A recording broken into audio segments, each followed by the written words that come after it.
सलमान खुर्शीद और संजय राउत ने ये कह दिया कि ये हिंदुस्तान में होने जा रहा है, मोदी जी तैयार हो जाओ। अब सलमान खुर्शीद को लूंगा, मैं कहूंगा राहुल गांधी की कंसेंट है इसके पीछे, अदरवाइज पॉसिबल नहीं है। किसकी राहुल गांधी के लग रहे हैं। बिल्कुल किसी की मजाल ही नहीं हो सकती कि राहुल गांधी से ऊपर जाकर के कोई अपनी स्टेटमेंट दे दे। Not possible in Congress as on today. He is not a president but he is a president. अब राहुल गांधी ने वहां पे बोल दिया कि वहां और अपने ये छोड़ रखे हैं भौंकने के लिए, जो है ये जो कुत्ते भौंकने के लिए छोड़े हुए हैं, क्या राहुल गांधी ने इसकी उनकी स्टेटमेंट को कंडेम किया? कहा कि सलमान खुर्शीद ने गलत बोला, राउत ने गलत बोला है? क्या उद्धव ठाकरे ने बोला कि उसने गलत बोला है संजय राउत ने? आई उनकी स्टेटमेंट? नहीं। हमें पता किससे सतर्क रहना चाहिए? राहुल गांधी से, सलमान खुर्शीद से, राउत से, संजय राउत से, उद्धव ठाकरे जैसों से, केजरीवाल जैसों से, संजय सिंह जैसों से, अखिलेश जैसों से, ममता बनर्जी जैसों से, इन लोगों से सतर्क रहने की जरूरत है। मोदी तो प्रहरी है, प्रहरी दिन रात देश के लिए, देश के, ताकि देश सुकून से सोच के, इसलिए वो वहाँ पे खड़ा हुआ है। बांग्लादेश के एपिसोड से हिंदुस्तान के एक एक सिटीजन को अवेयर हो जाना चाहिए। क्या वो बांग्लादेश चाहते हैं? क्या आप अफगानिस्तान चाहते हैं? क्या आप पाकिस्तान चाहते हैं? क्योंकि इस्लामिस्टों ने जो हैं, जो बांग्लादेश में किया है, जो पाकिस्तान में किया, जो अफगानिस्तान में किया है, वो स्थिति अगर आप यहाँ चाहते हैं तो मेरे ख्याल में हिंदुस्तान की जनता इतनी बेवकूफ़ नहीं है कि भूल जाओ इस चीज़ को। That's why I repeatedly say the nation must have a very strong leader who can take their decisions. आप देखो कि वर्ल्ड के अंदर जो है ना लीडरशिप की क्राइसिस हो रही है। किसी भी देश के पास में लीडरशिप है ही नहीं। अमेरिका के अंदर देखो, जो बाइडेन बूढ़ा आदमी है, उसके पास में सेकंड उसके लिए लीडरशिप नहीं थी उन पार्टी के पास में। हिंदुस्तान के अंदर 4 लेयर की लीडरशिप पैदा कर दी है, इससे वो घबराए हुए हैं। फिर विपक्ष के समर्थक तो ये कह रहे हैं कि झोला लेके तैयार रहिए मोदी जी, अब आपका समय आ गया देश छोड़ने का। वो तो भैया चौथी बार भी प्रधानमंत्री बनेगा। नमस्कार, मैं अंजनी कुमार। बांग्लादेश में तख्ता पलट हो चुका है। शेख हसीना वहां से निकल चुकी हैं और भारत में शरण लेके अभी रह रही। वहीं दूसरी तरफ अगर हम बात करें तो बांग्लादेश से जोड़ करके भारत में कुछ लोग और नेता ये कह रहे हैं कि ठीक बांग्लादेश में जिस तरीके से डिक्टेटर शेख हसीना के साथ हुआ है, सेम उसी वे में भारत में भी होने वाला है। अब ये माजरा क्या है? क्या जो लोग भारत में कह रहे थे कि यहाँ का लोकतंत्र खतरे में है, वही लोग वहाँ वहाँ बांग्लादेश में कह रहे हैं कि लोकतंत्र की बहाली हुई है। अब ऐसे इन तमाम मुद्दों पे बात करने के लिए हमारे साथ सीनियर एडवोकेट धर्मराज जी हैं। आइए जुड़ते हैं।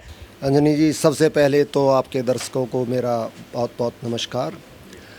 ये बांग्लादेश में नहीं हुआ है, ये बहुत दुख की बात है कि ये हिंदुस्तान में भी ऑलरेडी हो चुका है, घर कर चुका है। आप देखेंगे कल जो है सरकार ने ऑल पार्टी मीटिंग्स बुलाई, ठीक है, जिसमें LOP जो है ना श्री राहुल गांधी जी को भी बुलाया गया। राहुल गांधी जी ने स्पेसिफिकली ये कमिट किया सरकार को कि ये देश की अक्षुण्णता का मामला है और हम सरकार के पीछे एक कर्मठ बिल्कुल पत्थर की तरह से खड़े हुए हैं। लेकिन कल ही सलमान खुर्शीद, जो कि सुप्रीम कोर्ट के सीनियर लॉयर भी हैं, लॉ मिनिस्टर रहे हैं, शायद विदेश मिनिस्टर भी रहे हैं, और बहुत ही वहाँ की कांग्रेस की जो पॉलिसी मेकिंग में उसका बहुत बड़ा हाथ है। और दूसरी तरफ उनके ही अलायंस जो है संजय राउत, जो शिवसेना उद्धव ठाकरे के मेन लीडर हैं, प्रखर जो नेता हैं, जो कि उद्धव ठाकरे तो उनके सामने समझ लो कि जो बोलने में कुछ भी नहीं है, जो पार्टी को प्रेजेंट करते वही करते हैं, ये वो आम आदमी नहीं है, वो बहुत खास आदमी है। इन दोनों नेताओं के मुंह से क्या निकला कि हिंदुस्तान की मोदी सरकार तैयार रहे, जो बांग्लादेश में हुआ है वो यहाँ पे हो सकता है। और उनके चेहरे के ऊपर, एक तो होता है जब मैं एक्सप्रेस करूं कि भाई जो हमारे यहाँ पे भी कुछ हो सकता है, उनके चेहरे के ऊपर जो है ना एक दुख का भाव होना चाहिए, एक बड़ा मतलब बेचैनी का भाव होना चाहिए, लेकिन दोनों के चेहरे के ऊपर एक अंदर से एक खुशी का भाव था कि वैसा अगर हिंदुस्तान में हो जाए, क्योंकि इन्होंने देख लिया कि जैसे 15 साल तक शेख हसीना को, जो मुस्लिम इस्लामिक कट्टरपंथी थे, शेख हसीना को बांग्लादेश से नहीं हिला सके, और यहाँ पे मोदी जी तीसरी बार प्रधानमंत्री बन गए और अगले 5 साल इनको कहीं दूर दूर तक नज़र नहीं आता कि मोदी सरकार को, बीजेपी सरकार को हिला देंगे, और उससे आगे जो नेक्स्ट जनरेशन, उससे नेक्स्ट जनरेशन, 3 लेयर यहाँ पे जो है ना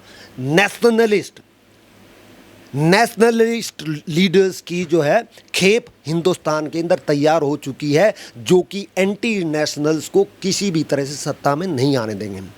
तो ये जैसे बांग्लादेश के अंदर हुआ है कि एक नेशनलिस्ट पार्टी, उसको उखाड़ करके जो कट्टरपंथियों ने, इस्लामिस्ट, आप देखो कि पूरा का पूरा उसमें, आप उसका बैकग्राउंड देख लीजिए कि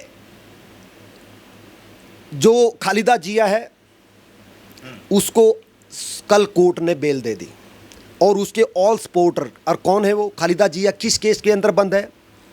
बांग्लादेश की जुडिशरी ने उसको करप्शन के केस में जेल भेजा, ना कि खालिदा उसने भेजा, प्राइम मिनिस्टर ने भेजा। वहाँ की डेमोक्रेटिकली इलेक्टेड गवर्नमेंट है, कोर्ट ने उसको भेजा। लेकिन वेरी सरप्राइजिंग, किस तरह का ये जुडिशियल सिस्टम है कि जैसे ही सरकार पलटी तो जो ना कोर्ट उसको जो ना बेल दे देती, ग्रांट कर देती है। वही कोर्ट जिस कोर्ट ने उसको जेल में भेजा था उसको छोड़ दिया गया, और वो आपको भी पता, सबको पता है कि वो कट्टरपंथियों के कितना नज़दीक है, और ये शेख हसीना कट्टरपंथियों को कितना विरोध करती थी, उनको सबको जो ना साइड में लाइन में लगा रखती थी।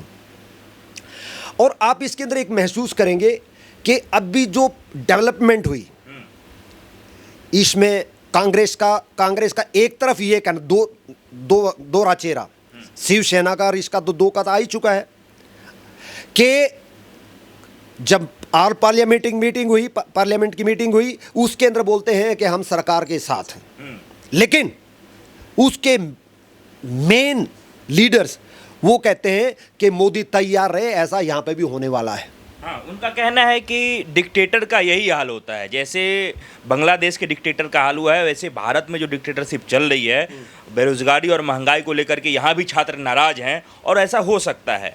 तो इसको लेकर के क्या सरकार को अभी सतर्क रहना चाहिए? सरकार क्या सोच रही है? आपको क्या लगता है कि भारत में हो सकता है ऐसा या नहीं हो सकता है? ऐसा हिंदुस्तान की जनता बिल्कुल समझ चुकी है, और उसको इस एपिसोड से, बांग्लादेश के एपिसोड से हिंदुस्तान के एक एक सिटीज़न को अवेयर हो जाना चाहिए। क्या वो बांग्लादेश चाहते हैं, क्या आप अफ़गानिस्तान चाहते हैं, क्या आप पाकिस्तान चाहते हैं? क्योंकि इस्लामिस्टों ने जो बांग्लादेश में किया है, जो पाकिस्तान में किया, जो अफ़गानिस्तान में किया है, वो स्थिति अगर आप यहाँ चाहते हैं तो मेरे ख्याल में हिंदुस्तान की जनता इतनी बेवकूफ़ नहीं है, वो समझे। और मोरओवर हिंदुस्तान का जो पॉलिटिकल सिस्टम है, वहाँ पे बांग्लादेश में क्या हुआ कि वहाँ के आर्मी का चीफ, सोचो, बांग्लादेश के आर्मी का चीफ, और जो इत्फाकन प्राइम मिनिस्टर का जीजा है, जिसको अभी जून के महीने में उसको आर्मी चीफ बनाया है, वो आदमी बजाय दंगाइयों को कंट्रोल करने के, वो प्राइम मिनिस्टर को ही कहता कि 45 मिनट्स का टाइम देता हूं कि आप देश छोड़कर रिजाइन कीजिए और देश छोड़कर भाग जाइए। आर्मी बिल्कुल मुक्त दर्शक देख रही है सब कुछ होते हुए, पुलिस मुक्त दर्शक है सब कुछ होते देखते हुए।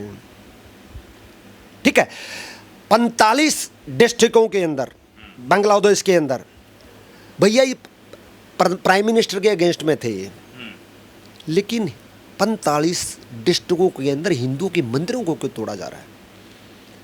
इस्कॉन टेम्पल, इस्कॉन तो वर्ल्ड के अंदर फेमस है कि उनकी कोई भी कंडक्ट ऐसा नहीं होता है कि भी मान ले कोई प्रोवोकेटिव भी नहीं होते हो, तो वो तो अपनी डपली बजाते हैं, वो ढोल नगाड़े बजाते हैं, अपना नाचते गाते रहते हैं, हरे कृष्णा हरे कृष्णा हरे कृष्णा हरे कृष्णा, इसके अलावा कुछ करते ही नहीं। वो उनके इस्कॉन के टेम्पल को जला दिया उन्होंने। इससे पता लगता है, एक सिग्नल समझने की कोशिश की, एक नैरेटिव एक जो है ना वो समझने की कोशिश की। मामला क्या, मामला ये नहीं है, मामला शेख हसीना को हटाना नहीं है, मामला है इसके पीछे यूएस, यूरोप और चाइना। आप कुछ महीने पहले तीस्ता रिवर के प्रोजेक्ट के ऊपर बांग्लादेश गवर्नमेंट को डिसाइड करना था कि वो चाइना को प्रेफर करे या इंडिया को। Sheikh Hasina gave the clear statement कि मैं आई विल प्रेफर इंडिया। हो गया मामला। नंबर 2, इसलिए China certainly would not like that Sheikh Hasina to be continue with as a prime minister. Same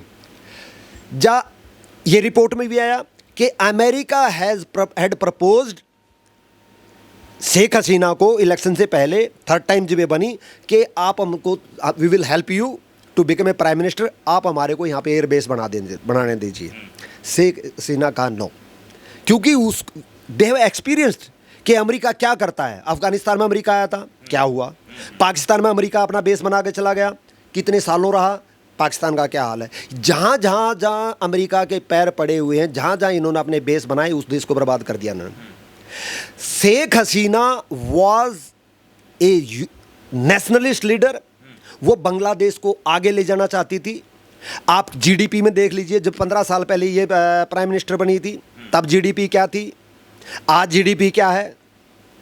ठीक है, आज के दिन बल्कि रिवर्स फ्लो होने लगा था। बांग्लादेशी जो यहाँ आकर के जो गरीबी की बुरी हालत में रह रहे थे, वो वापस बांग्लादेश जाना है। अभी इनफ्लो तो आने, क्योंकि हमेशा आपका पड़ोसी जो है हमेशा सक्षम रहना चाहिए ताकि वो आपको तकलीफ ना दे। अगर बांग्लादेश समृद्ध होगा तो वो क्यों आएंगे हमारे पास? हमारी पॉपुलेशन ग्रोथ जो इस कारण से हुई क्योंकि बांग्लादेश गरीब है और वहाँ पे अनरेस्ट था, प्रॉब्लम थी, जिसके कारण से कितने करोड़ों मुसलमान जो है ना वहाँ से बांग्लादेश से हिंदुस्तान के आगे पूरा, अगर आप जाओगे बिना सिलीगुड़ी से लेकर के असम तक चले जाओगे, जो अपनी चिकन नेक हमारे हिंदुस्तान की, उसके अंदर रेल के लाइन के दोनों तरफ, वही तो बोला सीएए के अंदर जो है ना उसने बोला था, क्या नाम, सरजिल इमाम ने, कि हम जो है ना इंडिया की गर्दन काट देंगे। कहाँ, क्यों बोला था? ये नैरेटिव वहाँ से। तो वो इतने लोग आए हुए हैं, तो अगर बांग्लादेश की समृद्ध होता तो वो लोग क्यों आएंगे झुग्गी झोपड़ियाँ रेलवे लाइन के साथ साथ पढ़ने के लिए। अच्छा सर, अभी कुछ दिन पहले हमने देखा कि राहुल गांधी जी ने कहा था कि जो खुद को हिंदू कहते हैं वो हिंसा हिंसा हिंसा, झूठ झूठ झूठ और फिर नफरत नफरत नफरत। लेकिन अब जब हिंदुओं को वहाँ पे प्रताड़ित किया जा रहा है, वहाँ से हिंदुओं को छुपने का जगह नहीं मिल रहा है बांग्लादेश में, उस हिंदू के सपोर्ट में अपने ही देश में जो विपक्ष के कई सारे नेता है वो अभी तक ऐसा कहिए कि एक शब्द भी कुछ नहीं कहा है। तो चारों तरफ से कहीं ना कहीं भारत में भी हिंदू खतरे में है, भारत के बाहर भी हिंदू खतरे में है। तो आपको क्या लगता है, क्या स्टेप लेना चाहिए मोदी सरकार को उन्हें बचाने के लिए? संजय राउत ने, सलमान खुर्शीद ने कह दिया जैसे हिंदुओं के बाबा मंदिर तोड़े जा रहे हैं, जो हालात वहाँ पे हिंदुओं के, वो ये कह रहे हैं हिंदुस्तान में भी होने वाला है ये। समझ रहे हो? जहाँ पे हिंदुओं को वहाँ पे उनके बिजनेस एस्टेब्लिशमेंट को लूटा जा रहा है, उनको जलाया जा रहा है, मंदिरों को तोड़ा और जलाया जा रहा है। सलमान खुर्शीद और संजय राउत ने ये कह दिया कि ये हिंदुस्तान में होने जा रहा है, मोदी जी तैयार हो जाओ। बट ये मोदी है, ये भूल जाओ इस चीज को। That's why I repeatedly say the nation must have a very strong leader who can take their decisions. लेकिन कईयों का तो मानना है कि मोदी जी से ज़्यादा मजबूत तो इस बार का विपक्ष है, इसलिए मोदी जी को जब चाहेंगे तब घुटने पे ला सकते हैं। कितने हैं, कितने उसमें टूटे हुए हैं, है उनके सर पैर टांग। यही तो अभी जो बांग्लादेश के अंदर जितने भी विपक्ष के थे, वो जितने घोर विरोधी होते थे, इकट्ठा हो गए, क्या किया? देश का भला किया, कर दिया देश का ना सत्यानाश ना। तो कह रहे हैं भला ही हुआ है, वहाँ लोकतंत्र बहाल हुआ है। क्या लोग, तो उससे पहले क्या किसने इलेक्ट किया था? Was there any that election के अंदर कुछ गड़बड़ हुई थी? There is no allegation, there was popular government. लेकिन जो वो स्टूडेंट नहीं है, ये विद्यार्थियों को नहीं, इस्लामिस्ट। आप एक चीज और ऑब्जर्व करना, ये जितने भी लाखों लोग जो ना भीड़ दिखाई दे रही, जितने भी आप मीडिया के अंदर देखोगे, उसमें लेडीज का पार्टिसिपेशन देखेगा? मेरे ख्याल में लाख लोग हैं, 2 या 4 कोई दिखाई नहीं देती पहली बात तो। लेकिन इस्लामिक कंट्रियों में तो महिलाओं का बाहर निकलना, Bangladesh is not that. Bangladesh में वो कोई बुरके वाला कंपलसरी वाला जो इट इज़ नॉट अफगानिस्तान और द इराक और ईरान, वो तो ओपन है, साड़ियाँ पहनती है वहाँ पे लेडीज़, बुरके का सिस्टम नहीं है। वहाँ की प्राइम मिनिस्टर यूएन खालिदा जी और ये सारी प्राइम मिनिस्टर तक भी बुरका नहीं पहनती, साड़ी पहनती है वो। प्राइम मिनिस्टर उन्होंने इस लेडी को बनाया हुआ है। लेकिन इस मूवमेंट के अंदर वुमेन दिखाई नहीं दे रही हैं। कट्टरपंथ जो है ना, कट्टरपंथी इसके अंदर है, वो इस्लामिक नेशन बनाना चाहते हैं इसको। आप जो आईएसआईएस वाला एंड हिंदुस्तान के लिए बहुत ही अलार्मिंग है ये कि एक तरफ तो जो है ना कट्टरपंथी हैं पाकिस्तान इस्लामिस्ट, और दूसरी तरफ भी इस्लामिस्ट आगे बैठ गए, तो हिंदुस्तान के लिए it is a very very alarming state. सतर्क रहना चाहिए भारत, सतर्क रहना चाहिए। सतर्क हमारे को जो है ना इनसे ही नहीं रहना चाहिए, पाकिस्तान और बांग्लादेश के इस्लामिस्टों से, सबसे ज़्यादा सलमान खुर्शीद, संजय राउत जैसे लोगों से जो है ना मतलब विपक्ष से ज़्यादा सतर्क रहना, ठीक है ना। अब राहुल गांधी ने वहाँ पे बोल दिया कि वहाँ, और अपने ये छोड़ रखे हैं भौंकने के लिए, जो है ये जो कुत्ते भौंकने के लिए छोड़े हुए हैं, क्या राहुल गांधी ने इसकी उनकी स्टेटमेंट को कंडेम किया?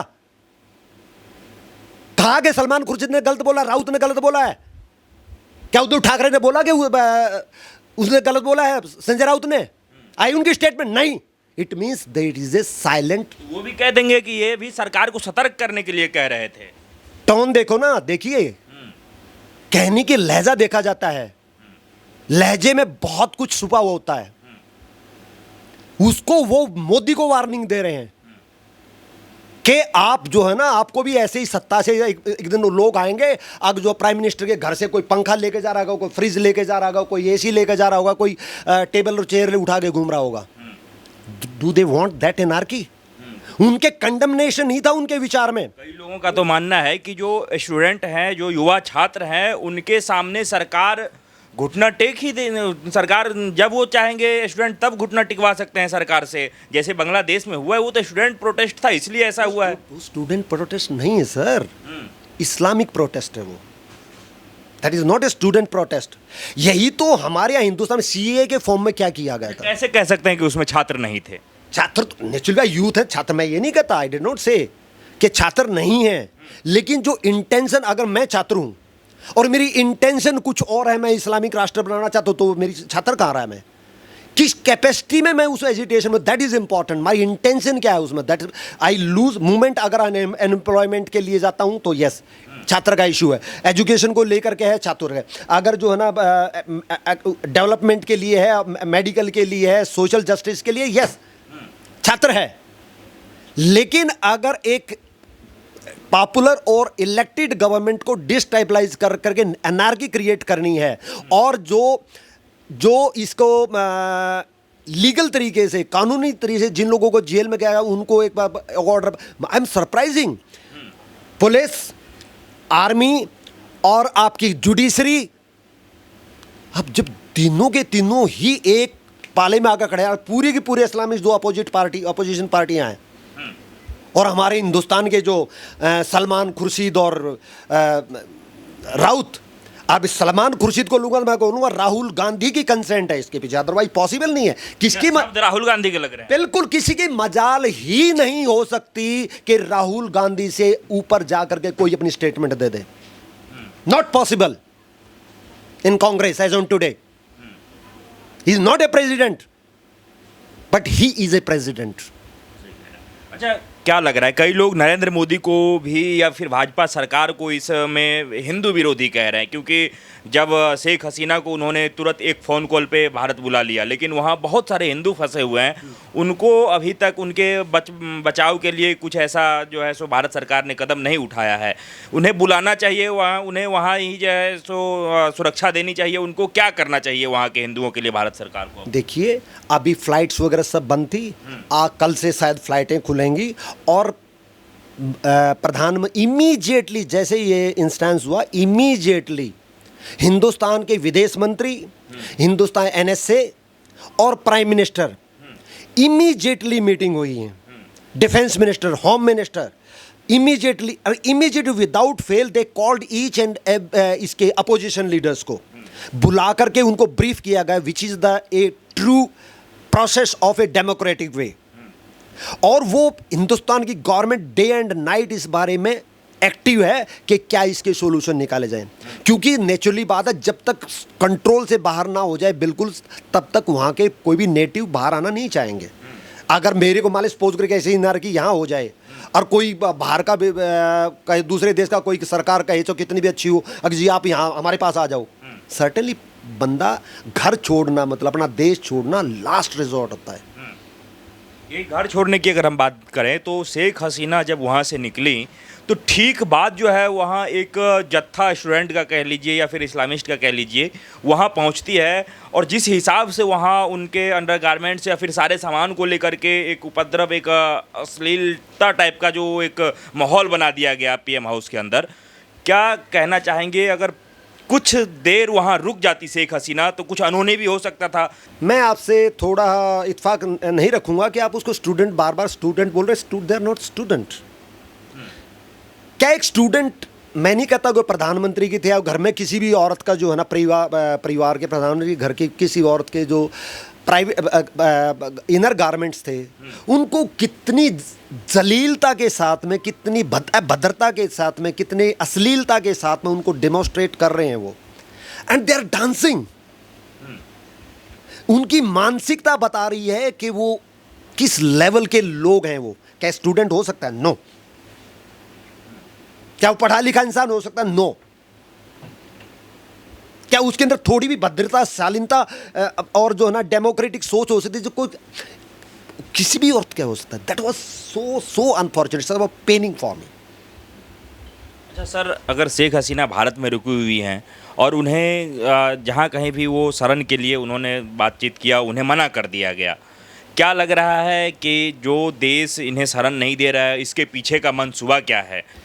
देखो, जितना शेख हसीना जी जो है ना भारत के लिए अच्छे, जितने 15 साल रही हिंदुस्तान के साथ बहुत अच्छे रिलेशन हुए, तो अगर एक अच्छे रिलेशन रहे तो उसका we must respect that, we must pay back, and she should be given the asylum here in India and she should be protected her life and पूरा का पूरा। लेकिन अब इशू ये आता है, यूएसए ने उसका इमीडिएटली वीज़ा रिवोक कर दिया। यूएसए ने इवन यूके गवर्नमेंट को कहा कि not to give her visa. क्या मुद्दा है? क्या सिर्फ एक स्टेट, एक इंडिपेंडेंट चुनी हुई सरकार करके किसी की एक प्रपोजल को अगर मेरे यहाँ मिलिट्री बेस बनाने दो और उसको मना कर देते, इट इज़ हर प्रेरोगेटिव। उसको अपने देश का इंटरेस्ट देखना है, क्योंकि they have the bad experience Pakistan में और अफगानिस्तान में, जो अमेरिका ने आके बेस बनाए थे, क्या हाल हुआ उन देशों का। अगर उन्होंने लिया था, क्या आप ऐसा करेंगे? वैसे कहते हैं कि जी हम जो है ना पीस एंड ट्रैंक्विलिटी की बात करते हैं अमेरिका, क्योंकि ये देखिए म्यांमार में प्रॉब्लम चल रही है, पाकिस्तान में अनरेस्ट है, अफगानिस्तान में अनरेस्ट है, यहाँ पे इन्होंने Bangladesh, they don't want piece in the world. अगर वर्ल्ड के अंदर शांति हो जाएगी तो अमेरिका को पूछेगा कौन? उनको चाहिए हमेशा अनरेस्ट, अनडिस्टर्ब। अगर उनको जैसे मान ले इंडिया, अब ये देखो कि कई बार सोरोस और जितने भी गेम चल रहे हैं हमारे, ये अपोजिशन लीडर्स वगैरह हैं, वो कहते हैं कि मोदी माइनस बीजेपी आ जाए कोई दिक्कत नहीं है। क्यों? मोदी को ने क्या उनको चुटकी भर दी? क्या कर दिया ऐसा इन पर्सनली? एक देश का इलेक्टेड प्रधानमंत्री, क्यों आप चाहते हैं कि मोदी, क्यों? ही is A nationalist leader and वो हिंदुस्तान को एक टॉप इकोनॉमी बनाना चाहता है। वो चाहता है कि हर चीज हिंदुस्तान के अंदर बने, जो हिंदुस्तान रादर एक्सपोर्ट करे। अगर हिंदुस्तान एक्सपोर्ट करने लगा, अपनी जितनी भी मिलिट्री हार्डवेयर्स हैं, जितने भी सॉफ्टवेयर हार्डवेयर हैं, एवरीथिंग अगर वो जो है ना बाहर से इंपोर्ट बंद कर दे, एक्सपोर्ट शुरू कर देगा, हिंदुस्तान की इकोनॉमी उनकी डिक्टेट को बर्दाश्त नहीं करेगा, यूरोप और अमेरिका और उनकी, ठीक है? तो वो डिक्टेट, अगर वो ये नहीं चाहते, वो चाहते हैं कि उनके झंडे के नीचे सब जय बोले, और मोदी वो करता नहीं है। आप देखो कि वर्ल्ड के अंदर जो है ना लीडरशिप की क्राइसिस हो रही है, किसी भी देश के पास में लीडरशिप है ही नहीं। अमेरिका के अंदर देखो, जो बाइडेन बूढ़ा आदमी है, उसके पास में सेकंड उसके लिए लीडरशिप नहीं थी उन पार्टी के पास में। हिंदुस्तान के अंदर 4-4 लेयर की लीडरशिप पैदा कर दी है, इससे वो घबराए हुए हैं। कहीं ना कहीं ऐसा भी लग सकता है, हो सकता है कि नरेंद्र मोदी की तीसरी टर्म प्रधानमंत्री बनने से ही ये लोग जो है ऐसे घबराए हुए हैं और वो चाहते हैं कि भारत की जो विकास की गति है उसे किसी न किसी प्रकार से रोका जाए, चाहे वो भारत के अंदर अस्थिरता पैदा करके हो या भारत के नए वर्ष में अस्थिरता पैदा करके हो। सर, ये जो अपोजिशन की इतनी सीटें आई हैं जो आज तक किसी को भी समझ में नहीं आया है, मुझे नहीं आया, आई डाउट कि आपको भी आया होगा कि इतना एकदम से यूपी वगैरह के अंदर जो ये इलेक्शन वगैरह रिजल्ट आए हैं, किसी को भी even they are surprised. Can you believe it? Political, मैं I am sure of it कि political even Akhilesh Yadav was not sure of it कि इतनी आ जाएंगी। राहुल गांधी को तो भूल जाओ, दूर तक नहीं आ सकती थी।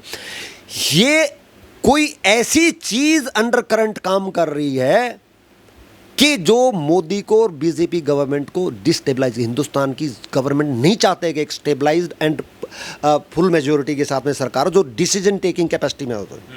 ये तो परमात्मा की अनुकंपा है कि फिर भी एक बहुत अच्छे अलायंस नायडू जी और जो है ना अभी नीतीश जी का कंडक्ट देखिए, अभी टोटली एक रिफॉर्म तरीके से जो ना मोदी के साथ काम कर रहे हैं वो जो ना, ठीक है। अभी लगता नहीं, पहले वो जो ना टर्न कोट वो था हमेशा जो ना दल बदलू टाइप का उनका जो ना, लेकिन अभी जो उसका पिछले कुछ दिनों का कंडक्ट था उन्होंने बहुत अच्छा किया है, बहुत है। तो अभी इनको फिर ये खतरा हो गया है कि ये तो सरकार तो चलती ही नजर आ रही है। तो जो अंदर खाते जो इतना ये अपोजिशन को ये रिजल्ट जो आए हैं एंड मेनली ह्यूमिलिएट करने के लिए अयोध्या वगैरह का खेल ये जो हुआ है, ये बहुत एक रिसर्च का मुद्दा है, बहुत गहरे। शेख हसीना को यूके, यूएस या फिर यूरोप अगर यदि जगह नहीं दिया उन्हें अपने कंट्री में आने के लिए, ये इस्लामिक वर्ल्ड को तो देना चाहिए था कम से कम। वो भी कुछ मतलब अपनी चुप्पी साधे हुए हैं, ऐसा क्यों हो रहा है? सर, आपने पूरी हिस्ट्री पढ़ के देखी मुसलमानों की जो है ना, बाप ने बेटे की गर्दन काट दी, गर्दन ने बाप की गर्दन काट दी। You cannot trust them. इसलिए कभी भी किसी भी इस्लामिक कंट्री से कोई भी इस्लामिक हेड भागा है तो इस्लामिक कंट्री में असाइलम नहीं मांगा उसने, वो हमेशा यूएस यूके में जाके टिके हैं वो लोग। बांग्लादेश इसके देख लो आप, पाकिस्तान के नवाज शरीफ भागा कहाँ गया? यूके में गया। बेंजीर भुट्टो भागी थी, कहाँ गई थी? यूके में गई थी। ये उसके बाद में जियाउल हक ना, वो क्या नाम था, मुशर्रफ कहाँ गया था? यूके में गया था। और इंटरेस्टिंग बात है, क्योंकि वो अमेरिका के पिट्ठू होते थे, फिर भी जो है ना उनको जगह मिल गई। ये क्या खालिदा ये क्या बने जो प्रधानमंत्री है बांग्लादेश की, उसको क्यों ना वीज़ा दिया और उसको यूके को भी मना कर दिया? हो सकता है दूसरे यूरोपियन कंट्री को भी उसने कहा कि मत देना। इन हालात से तो लग रहा है। अब हम एक आखिरी सवाल आपसे पूछना चाह रहे हैं कि हिंदुओं की स्थिति को लेकर के पूरे देश भर में चर्चा है और एक उम्मीद की निगाहों से नरेंद्र मोदी की तरफ लोग देख भी रहे हैं, देश ही नहीं बाहर के देशों से भी जितने भी हिंदू हैं वो देख रहे हैं। अब क्या लगता है कि नरेंद्र मोदी जो सीए लेकर के आए उसके बाद बहुत सारा विरोध हुआ देश के अंदर, ये कहा जाने लगा कि भारत के लोगों को तो नौकरी है नहीं, ये पाकिस्तानी और बांग्लादेशी को कहाँ से देंगे, इसलिए इसे रद्द कर देना चाहिए। आपको लग रहा है कि सीए देश के लिए ज़रूरी है या फिर बिल्कुल ज़रूरी नहीं है? देखिए, इंसानियत भी कोई चीज़ होती है, ठीक है। सब कुछ जो है ना पॉलिटिक्स नहीं होती, पॉलिटिक्स से आगे इंसान पहले जिंदा हैं तो पॉलिटिक्स आएगी। 57 कंट्रीज इस्लामिक कंट्रीज, और सीए में ये कहते हैं कि डिस्क्रिमिनेशन किया। डिस्क्रिमिनेशन कहाँ किया भाई? सीए के अंदर ये कहा गया जो भी बांग्लादेश में, पाकिस्तान में, अफगानिस्तान के अंदर धार्मिक प्रताड़ना के कारण से अगर कोई उस देश के अंदर नहीं रह पा रहा है तो उसका वेलकम है। तो वहाँ पे तो वो इस्लामिक, पाकिस्तान भी, अफगानिस्तान भी और बांग्लादेश भी इस्लामिक कंट्री हैं, तो धार्मिक तो प्रताड़ना वहाँ पे हो ही नहीं सकती। उसकी डेफिनेशन बाइट सेल्फ स्पीक्स हो कि एजिटेशन का रूट ही गलत है, बेस ही गलत है।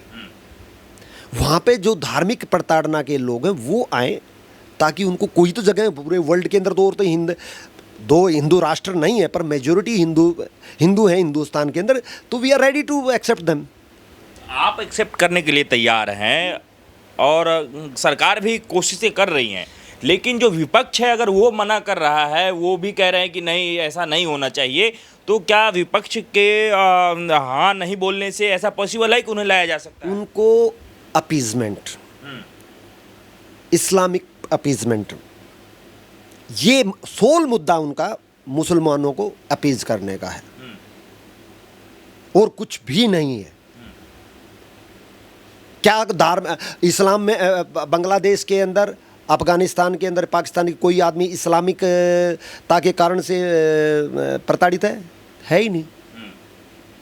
दूसरा कोई रीजन हो सकता है, जैसे तस्रीमा नसरीन जो है, उन्होंने वो लज्जा किताब लिखी थी बांग्लादेश में, तो वो कट्टरपंथियों ने उसको फतवा जारी किया उसको डेथ करने के लिए, तो सिर्फ flee from the Bangladesh, she stayed in India. तो वो कारण होता है, वो इस्लाम के कारण प्रताड़ना वो आई वहाँ पे, क्योंकि वहाँ पे उसको ही क्योंकि उसने एक अपना व्यू दिया गया जिसके कारण से वो अपनी की, वो इंडिया में रही, फिर इंडिया के बाद यूके में गई, यूके के बाद में फिर इंडिया में आई हुई अभी। इतने दिनों से वो कह रहे हैं कि बेरोजगारी और महंगाई के मुद्दा मोदी सरकार सुन ही नहीं रही है, इसलिए उन लोगों का मांग है कि ये दोनों मुद्दा जो है तत्काल से मोदी सरकार सुलझा ले तो हम सभी लोग मान जाएंगे। हमें पता किससे सतर्क रहना चाहिए? राहुल गांधी से, सलमान खुर्शीद से, राउत से, संजय राउत से, उद्धव ठाकरे जैसों से, केजरीवाल जैसों से, संजय सिंह जैसों से, अखिलेश जैसों से, ममता बनर्जी जैसों से, इन लोगों से सतर्क रहने की जरूरत है। मोदी तो प्रहरी है, प्रहरी, दिन रात देश के लिए, ताकि देश सुकून से सो सके, इसलिए वो वहाँ पर खड़ा हुआ है। सर, लोकतंत्र के लिए तो विपक्ष जरूरी होता है, आप कह रहे हैं कि सतर्क रहना चाहिए। वो इतने बड़े नेता हैं, वो लोग कह रहे हैं कि अगर वो नहीं रहेंगे तो भारत का लोकतंत्र कब का ख़त्म हो जाएगा। भारत में दिन दहाड़े जो है एक डिक्टेटरशिप के माध्यम से यहाँ की जनता को परेशान कर दिया जाएगा और लोगों को देश छोड़ने पर मजबूर कर दिया जाएगा। विपक्ष का मतलब समझते हैं आप? विपक्ष का मतलब है कि सरकार के अंदर जो खामियां हैं, सरकार की पॉलिसियां अगर जो है वो बिल्कुल देश के खिलाफ हैं, उनमें उसको खामियों को पॉइंट आउट करें। अगर सरकार उससे डिस्कस करे, पॉइंट आउट उसको कमियों को उजागर करें और सरकार को कहें कि इनको देखिए। आपने पार्लियामेंट में देखा, राष्ट्रपति के जो एड्रेस था उसके बाद में जो प्रधानमंत्री बोलने के लिए उठे, इन्होंने कहा कि मणिपुर पे क्यों नहीं बोलते, इस पे क्यों नहीं बोलते, उस पे क्यों नहीं बोलते, पॉइंट उठाए। सबको बड़ी शांति से सरकार के लोगों ने, मिनिस्टरों ने, बीजेपी की और जो है ना सरकार के पक्षधर जो हैं वो सारे के सारे आराम से सुनते रहे। राहुल गांधी को कितने घंटे अनइंटरप्टेड बोलने का मौका दिया गया। 140 करोड़ का प्रधानमंत्री जो बोलने के लिए उठता है कि 2.5 घंटे ये कुत्तों की तरह भौंक रहे थे। जो गली के अंदर कुछ आ जाता है ना, हाथी वगैरह जो है ना, कोई भी, तो जैसे कुत्ते, सारे गली के कुत्ते भौं भौं भौं भौं continuously. I salute to Narendra Modi ji कि 2.5 घंटे 1 सेकंड के लिए भी वो आदमी विचलित नहीं हुआ, क्योंकि वो यहां से नहीं, वो यहां से नहीं, वो यहां से नहीं, वो यहां से बोल रहा है। उसकी आत्मा बोल रही थी, उसको कोई रोक नहीं सकता, कोई दबा नहीं सकता। कोई यहाँ से बोलता है ना, उसको वो कोई बीच में डिस्टर्ब करेगा, डिस्टर्ब हो जाएगा, लेकिन जो यहाँ से बोलता है उसको कभी आप डिस्टर्ब मतलब नरेंद्र मोदी को डराना या फिर विचलित करना असंभव है। असंभव, क्योंकि वो आदमी आत्मा से काम करता, वो देश के प्रति, उसके आग में आग जल रही है उसके अंदर, देश को मतलब वर्ल्ड में टॉप। कांग्रेस या फिर विपक्ष के समर्थक तो ये कह रहे हैं कि झोला लेके तैयार रहिए मोदी जी, अब आपका समय आ गया देश छोड़ने का। वो तो भैया 4थी बार भी प्रधानमंत्री बनेगा, चौथी बार भी मेरे से आज मेरी स्टेटमेंट को रिकॉर्ड कर लीजिए, चौथी बार भी प्रधानमंत्री बनेगा और उसके बाद राष्ट्रपति बनेगा। अभी तो वो देखो ना, अब अभी जब विदेश दौरे पे गए तो जहाज के अंदर दौड़ के चढ़े हैं। He is a young man, what are you saying? उसका झोला तो ठीक है, उसका झोला खाली, उसको कुछ भी नहीं चाहिए, अपने लिए कुछ चाहिए ही नहीं, कुछ भी नहीं चाहिए। ये जो ड्रेस कोड भी प्रॉपर करता है, वो उसके प्रति उसके पीछे भी उसका राज है। जो प्रॉपर ड्रेस के अंदर आप देखोगे, आज तक हिंदुस्तान के वर्ल्ड का कोई लीडर नहीं जितना कॉन्शियस अपनी ड्रेस के प्रति हो। वो ये दिखाना चाहता है कि हिंदुस्तान के लोग फटे पुराने कपड़े नहीं, और मतलब जो ना मैले कुचले नहीं, we know how to live with dignity. ये वो प्रधानमंत्री मोदी नहीं उस शरीर के अंदर, कपड़ों के अंदर, उसके अंदर 140 करोड़ का प्रधानमंत्री है, और वो भव्य होना चाहिए। तभी तो मोदी का कोई भी काम, ब्रिज बनाया वो उस पर रिवर के ऊपर जम्मू कश्मीर के अंदर, भव्य हाईएस्ट रेलवे ब्रिज, मूर्तियां बनाई भव्य, पुल बनाया भव्य, अंडर टनल बॉम्बे के अंदर जो है ना अंडर वाटर टनल बनाई भव्य, सबसे बड़ी।